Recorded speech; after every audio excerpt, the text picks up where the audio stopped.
Un drôle de défi. Enfermé dans une cage imaginaire, sans perspective ni recours, l'incertitude, la lassitude, de plus en plus à l'ordre du jour, suspendu dans le temps à cause d'un virus. Les confinements, les vaccins, nos seuls consensus. Télétravail, renfermement, solitude, hautement recommandé, malgré l'incompréhension de tous et toute une jeunesse sacrifiée. Enfin, le vrai monde se révèle, se manifeste, se présente avec ses déceptions.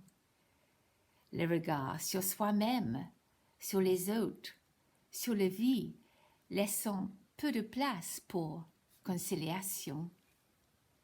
Frustration, inquiétude, amertume nous envahissent tous à la fois dans cette cruelle, inépuisable attente pour Dieu seul le sait de quoi.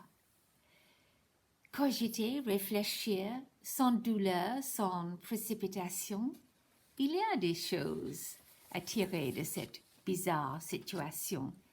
Libérer, délivrer, décharger de nos obligations quotidiennes, nous faisons de multiples tâches, sans fatigue, sans peine. Armoires, tiroirs, greniers et surtout nos têtes, saccagées, remuées, vidées, sans âme, sans en faire une miette. Plus besoin de se maquiller, de se coiffer, de s'habiller. Sauf pour soi-même.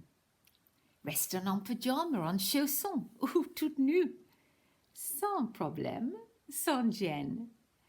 Des choses que nous avons envie de faire sans avoir eu le temps. On fait sans attendre, quand le moment est très promettant. Des tribus des cyniques, nos soi-disant avertis, pessimistes, défaitistes, la solution inemployable, nous tabassons avec leurs statistiques, leurs analyses, tellement tristes et effroyables.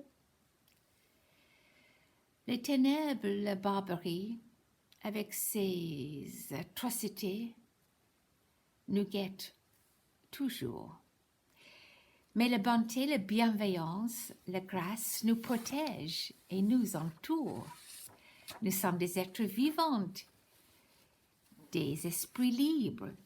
Nous n'allons pas se faire battre par un virus invisible. Disciplinés, courageuses, plus indépendantes, plus travailleurs.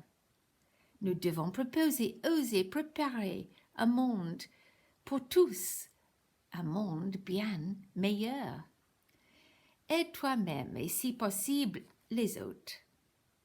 Écoute tous qui nous entourent, car la nature est notre sauvegarde, notre vraie structure. Saisis l'instant présent, maintenant. Il y a tant d'espoir. C'est à nous-mêmes de tracer notre route. Il suffit de le faire, de le vouloir.